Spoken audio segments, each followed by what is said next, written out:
আজকে মা আর আমি চলে গেছিলাম রাসের মেলাতে। যদিও বা এটা গত বছরের ভিডিও, এবছর থেকে হয়তো আমাদের এখানে আর এত বড় করে মেলা হবে না, যাই হোক কোনো কারণের জন্য।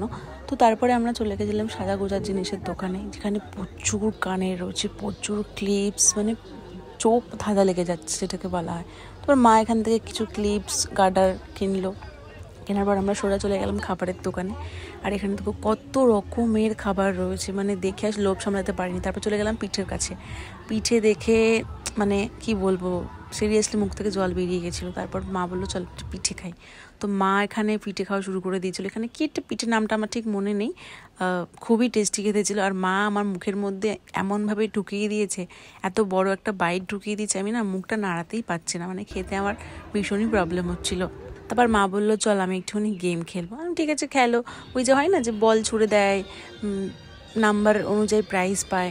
তো মা তো বলের বল মেরেই যাচ্ছে, নাম্বার আর ঠিক হচ্ছে না। তাও পেয়েছে একটা গামলা মতন, গামলা ঠিক না, প্লাস্টিকের ঝুড়িগুলো হয় না, এই ঝুড়িগুলো খেলে একটা জিতেছে। খেলে ভীষণই মজা পেয়েছে, মানে কি বলবো, এত পুরো বাচ্চা বাচ্চা ফিল, মানে যেখানে আমার খেলার কথা সেখানে মা খেলছে।